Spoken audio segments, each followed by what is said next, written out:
నేరెళ్ళ ఇసుక మాఫియా గురించి నేరెళ్లలో 7గురిని అతి కిరాతకంగా థర్డ్ డిగ్రీ ఇచ్చి మొన్నటికి మొన్న గంధం గోపాల్ అనే ఒక మనిషి చనిపోతే ఓదార్పేటకు వచ్చారు కొంతమంది నటులు. అప్పుడు ఏమైంది? ఈ ప్రభుత్వం ఉన్నప్పుడు 9 ఏళ్ల తర్వాత గుర్తొచ్చిందా నేరెళ్ళ ఘటన. ఇట్లా చెప్పుకుంటూ పోతే సిరిసిల్ల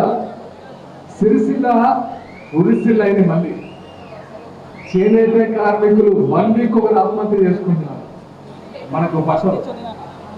అదే కరీంనగర్ లో ఎంతమంది సకల జన సమ్మె చేసి రోడ్డు మీదకి వచ్చారో మీ అందరికీ తెలుసు. కానీ మనం ఇంకా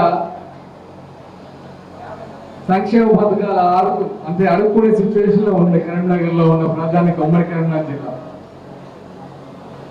గోదావరికని రెక్కలు ముక్కలు చేసుకునే కార్మికులు ఉంటారు.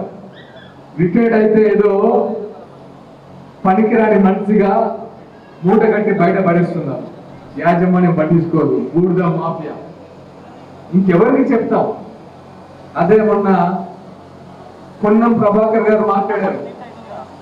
మన ప్రియతమ మంత్రి పవన్ కళ్యాణ్ గారు ఇక్కడ పార్టీ పెడుతున్నారు అనగానే సరే ఉట్టిపడి లేచేసి ఆంధ్ర తెలంగాణ అని మాట్లాడుతున్నాం. మీకు ఇన్ని సమస్యలు ఉన్నాయి, ఇక్కడ ఇన్ని సమస్యలు ఉన్నాయి, వాటిని పట్టించుకోవు. ఏ రోజైనా మన కాన్స్టిట్యూన్సీ ఉన్న సమస్యలు పట్టించుకున్నాడా? మన పోరాడదా? అలా అంతేకాదు పవన్ కళ్యాణ్ గారు వస్తున్నారని భయపడి కొండ ప్రభాకర్ గారు ఏదో మాట్లాడతారు.